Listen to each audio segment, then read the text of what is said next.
அஸ்ஸலாமு அலைக்கும் ரஹமத்துல்லாஹி வபரகாத்துஹு. நாம் இன்றைக்கி குர்பானி கறியை வச்சு 7 கிலோ பிரியாணி செய்ய போகிறோம். கறியை எவ்வளோ வந்ததுன்னா சுமார் ஒரு 7 கிலோ வந்துச்சு. அங்கே இங்கேருந்து கொஞ்சம் கொஞ்சமாக வந்த கறியை சேர்த்து வச்சு நாம் இன்ஷா அல்லாஹ் இன்றைக்கி பிரியாணி செய்ய போகிறோம். அதற்காக பிரியாணிக்காக கறி சின்ன சின்ன துண்டாக நம்ம போட்டுக்கிறோம். பெரிய துண்டாக எங்கே வேகுமோ வேகாதோ என்ற ஒரு விஷயத்தில் வச்சு நம்ம சின்ன சின்ன துண்டாக போட்டுக்கிறோம். வெங்காயத்தையும் கட் பண்ணி வச்சுட்டோம். கறியை வேக வைக்கிறதுக்காக கொஞ்சம் இஞ்சி பூண்டு, அப்புறம் மஞ்சத்தூள், இது மாதிரியான மசாலா போட்டு உப்பு போட்டு நம்ம கறியை வேக வச்சுக்கிறோம். கறி நல்லா வெந்துட்டு வந்துருச்சு. ரவாஸ் எடுத்து பார்க்குறோம். ரவாஸ் நல்லா வெந்திருக்கு. ரவாஸ் வெந்துருச்சுன்னா கறியை வெந்துரும்னு அர்த்தம். பாருங்கள், செம்ம சூடாக இருக்குது. அடுத்ததாக நம்ம பாத்திரம் வச்சு எண்ணெய் போட்டுக்கலாம். எண்ணெய் சுமார் ஒரு 1.5 கிலோ எண்ணெய் நம்ம போட்டிருக்கோம். 7 கிலோ பிரியாணிக்கு 1.5 கிலோ எண்ணெய் போட்டிருக்கோம். நாம் ஏன்னு சொன்னால் கறியில் கொஞ்சம் கொழுப்பு அதிகமாக இருக்கிறத பார்க்குறோம். அந்த கொழுப்பு இருக்கிற காரணத்தில் நம்ம எண்ணெய் கொஞ்சம் குறைச்சிக்கிட்டோம். நல்ல பாத்திரம் சூடாகுது. ஏலக்காய், பட்டை, லவங்கு எல்லாம் ஒரு அளவுக்கு நாம் போட்டுக்கலாம். இந்த அளவு எல்லாருக்குமே தெரியும், சொல்ல வேண்டிய அவசியம் இல்லை. இருந்தாலும் ஒரு 15 ஏலக்காய், ஒரு 20 லவங்கெல்லாம் போட்டுக்கலாம். பட்டை ஒரு 5 அல்லது 10 கிராம் கூட போட்டுக்கலாம். கட் பண்ணி வச்ச வெங்காயம் 2 கிலோ 800 கிராம் வெங்காயத்தை நம்ம கட் பண்ணி வச்ச வெங்காயத்தை நம்ம போட்டுக்கிறோம்.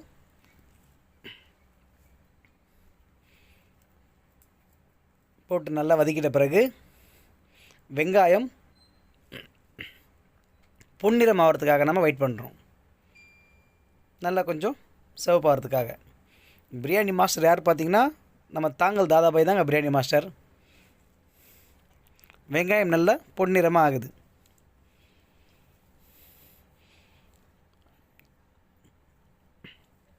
எதுக்காக வெங்காயத்தை இவ்வளோ நேரம் காட்டுறோன்னு சொன்னால், வெங்காயம் இந்த லெவலில் வந்தால் மட்டும்தான் வெங்காயம் நல்லாயிருக்கும். இப்போ நம்ம அரைச்சி வச்ச இஞ்சி பூண்டு மசாலாவை நம்ம சேர்த்துடுறோம். சரிசமமாக இஞ்சி பூண்டு இருக்கணும். ஏன்னா பீஃப் பிரியாணிக்கு எப்போவுமே கொஞ்சம் காரெல்லாம் கொஞ்சம் இஞ்சி பூண்டு மசாலா இருந்தால் தான் கொஞ்சம் நல்லாயிருக்கும். கொஞ்சம் அடிப்பிடிக்காமல் நல்லா நம்ம கலரிக்கிறோம். இப்போ நம்ம ஏற்கனவே வேக வச்ச அந்த கறி தண்ணி இருக்குங்களா, அந்த தண்ணி எடுத்து நம்ம இதில் போட்டுக்கிறோம். அடிப்பிடிக்காமல் இருக்க அந்த தண்ணி யூஸ் பண்ணிக்கிறதுல நமக்கு அந்த பிரியாணியில் டேஸ்ட் கொடுக்கும். கொத்தமல்லி, புதினா ஒரு கட்டு, அதே போல் நம்ம தக்காளியும் கட் பண்ணி வச்ச தக்காளியும் நம்ம போட்டுக்கிறோம்.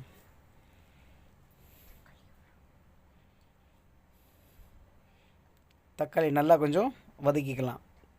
ஒரு 6 பச்சை மிளகா. தக்காளி சுமார் ஒரு 1.5 கிலோ.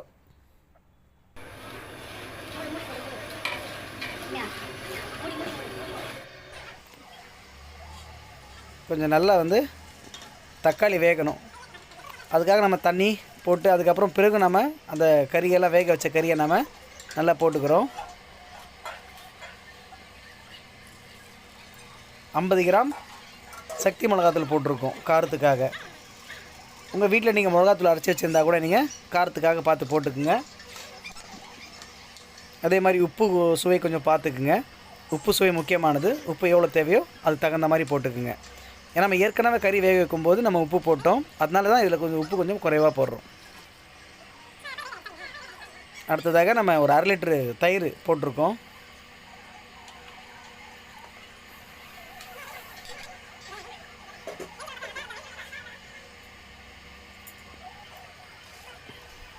நல்லா கலரிட்டே இருங்க, அடிப்பிடிக்காமல். கொஞ்சம் மசாலா நல்லா கொதித்து வரணும்.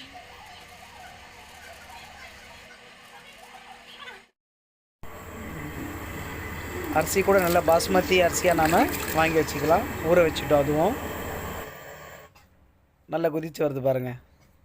இந்த மாதிரி கொதித்து நல்லா மேலே எண்ணெய் அந்த மசாலாலாம் அப்படியே கரைஞ்ச மாதிரியே தெரியும். அந்த நேரத்தில் நம்ம என்ன பண்ணணும்னு சொன்னால், நம்ம புளிஞ்சி வச்ச 3 எலுமிச்சைப்பழம் சாறை போட்டுட்டோம்.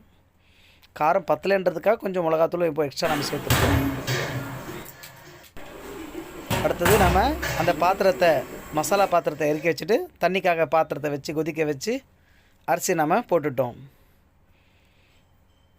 இந்த முறையை நீங்கள் பார்த்துக்கிட்டே இருந்தீங்கன்னா, சரியாக பார்த்தீங்கன்னா உங்கள் வீட்டில் 20-30 பேர் வந்தால் கூட விருந்தாளிகளுக்கு நீங்கள் சூப்பராக பிரியாணி செஞ்சு கொடுக்கலாம். அரிசி வெந்துருச்சு.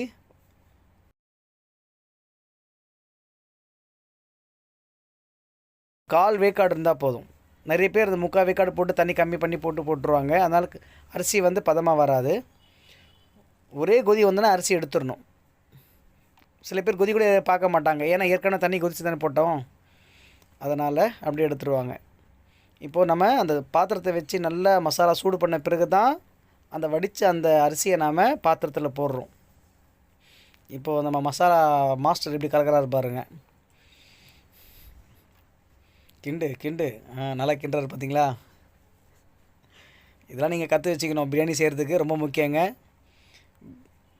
அவங்க அரிசி உடையாமல் பக்குவமாக பதமாக கிண்டுவாங்க, நீங்கள் அரிசி உடைச்சிடாதீங்க. அதுதான் கிட்டத்தட்ட நம்ம பிரியாணி தம்முக்காக நம்ம ரெடி ஆகிட்டோம். தம்மு வைக்கிறது பெரிய விஷயம் இல்லை, ஆனால் தம்முக்கு வைக்கும்போது அரிசி சாப்பாடு வந்து நமக்கு அடி பிடிக்காமல் கீழே ஏதாவது ஒரு இரும்பு ஒரு தட்டு ஏதாவது ஒன்று வச்சுருங்க. ஃபுல்லாக மசாலா அரிசியில் எல்லாம் ஃபுல்லாக ஆகிற மாதிரி போட்டுக்கிட்டோம். நல்லா கலரி விட்டுட்டு மாஸ்டர் கலர் போடுறாரு. நீங்கள் கலர் ஸ்கிப் பண்ணிக்கோங்க, கலர் நல்லதுக்கு இல்லை.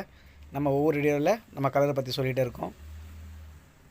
தேவை உள்ளவங்க போட்டுங்க. தம்முக்கு ரெடி ஆகிட்டோம்.